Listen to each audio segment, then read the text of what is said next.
Pat McAfee was so excited during Shinsuke Nakamura's entrance, he even gave Michael the cold shoulder. Huh? Huh? Well, anyway, I'm John Renton with my review of WWE Smackdown Spoopy Edition. Happy Halloween, everybody! Even though we're a couple days away from Halloween, the show wasn't very good. Let me know your thoughts on this show in the comments, please. They were at the Mohegan Sun in Pennsylvania. I had to find that out a little bit later because I understand there was one in Connecticut as well as one in Pennsylvania. Geography lessons, everybody. So, yeah, this review is not going to take me very long because, again, it wasn't a very good episode.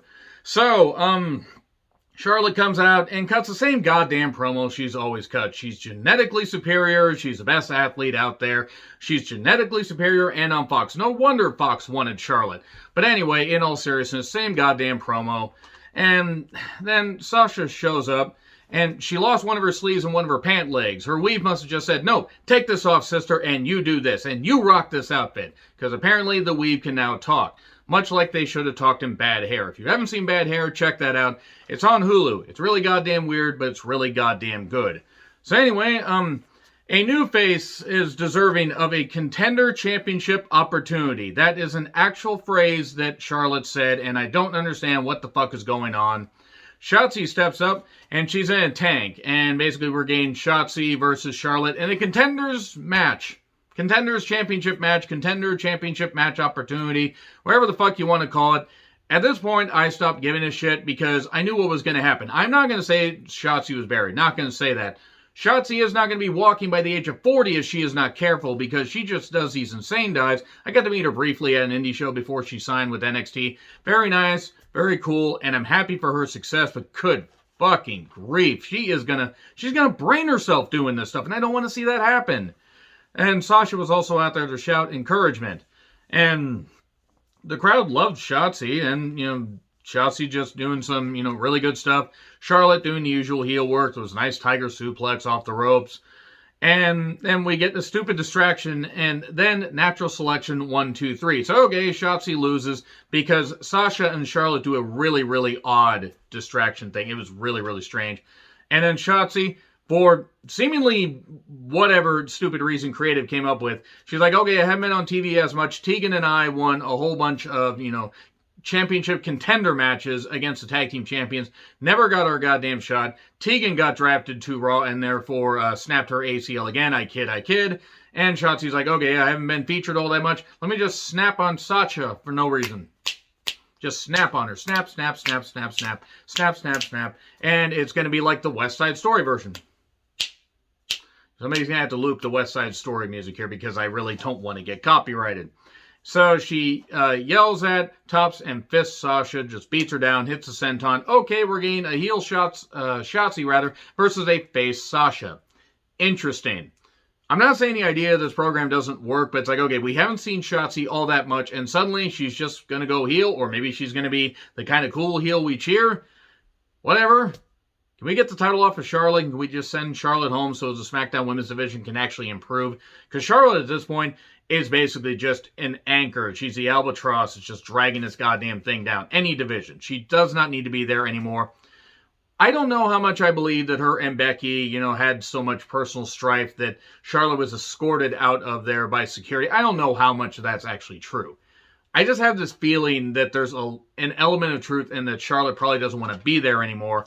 And really, what else can she do? I mean, I don't really need to see Charlotte on WWE television anymore, though I'm afraid if she went to AEW, it would have been a whole lot worse, or would be a whole lot worse. Who the fuck knows? Maybe she can go off and do Hollywood movies, and she can be with Andrade. Maybe Andrade could do his goddamn job, and we could get Charlotte to be written off of TV for about a goddamn year, like Becky was when she decided to go home and be a mother. So, it was what it was. Heel Shotzi's face Sasha. Jeff promo. I don't know why Corbin decided to wear that shirt, and Madcap Moss told a joke about Halloweenies. And I know something about bad jokes, but this does not belong on network television. So, recaps of Brock just tearing Pierce's pants. Rest in peace, Adam Pearce's pants. And we cut to a pre-tape where Adam Pearce considers himself the heart of this corporate engine. An actual line that Adam Pearce, former NWA champion, said.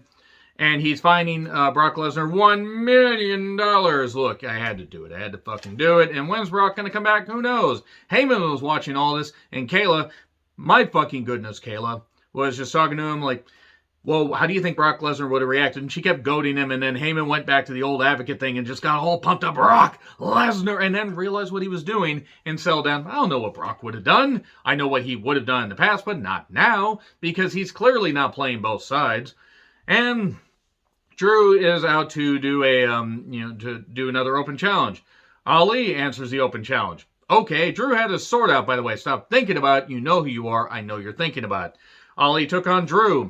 And it was fine. After a few minutes, basically Ali tapped out to Drew's thickness because he used the Kimura, the Drew-mura, if you will. And a line was like, immediate tappage. I love immediate tappage. I mean, sometimes I have to pay extra for it, but sometimes I have to pay extra to be on the receiving end of it. And also, always delete your search history and never leave a paper trail. That's why you do all your shit online and make sure it's all encrypted and everything. Don't ask about anything more, please. Please don't ask about anything more. So, Ali then gets all upset, and he's becoming the exact heel that he shouldn't have become. All you people and everything, what my name is and all this. And Ali is so much better than this.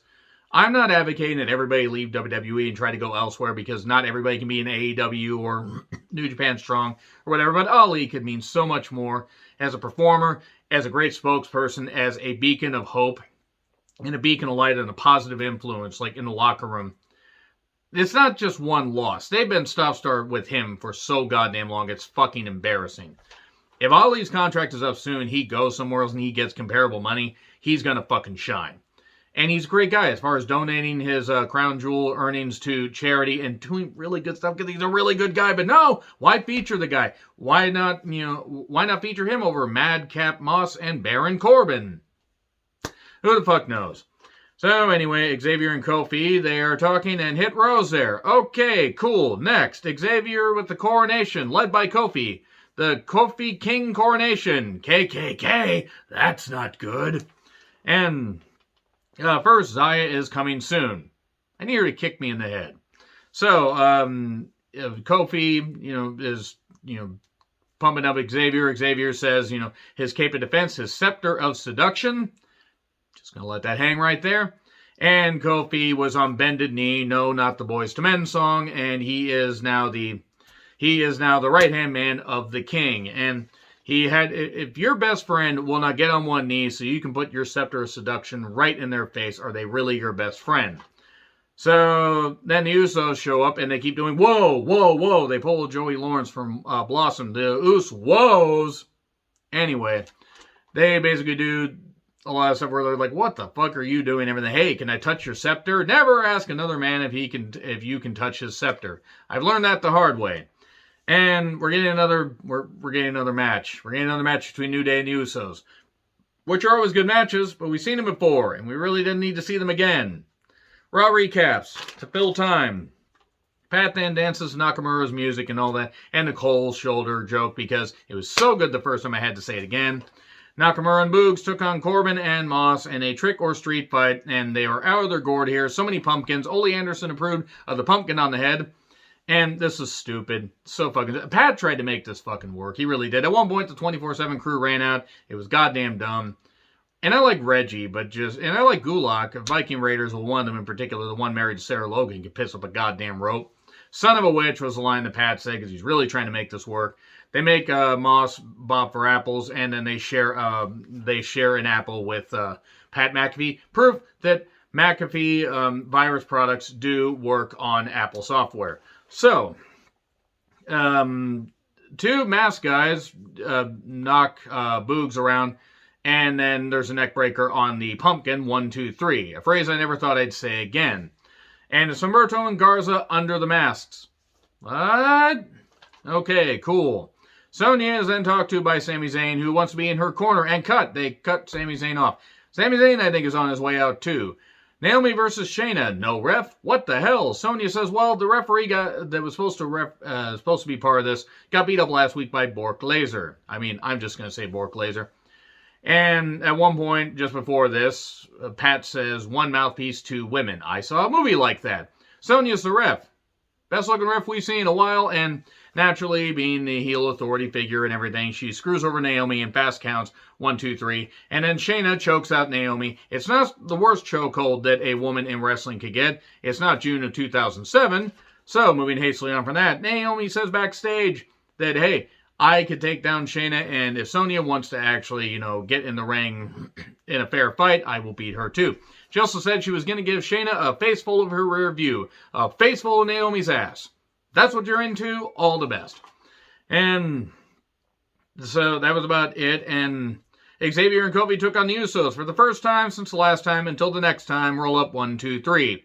Baseball is stupid. We'll be back next week because this was on FS1. That's all I have to say about that. Let me know your thoughts on this show in the comments. Like, share, subscribe, Twitter handle in the description. I'm John Retlin. I'll see you soon.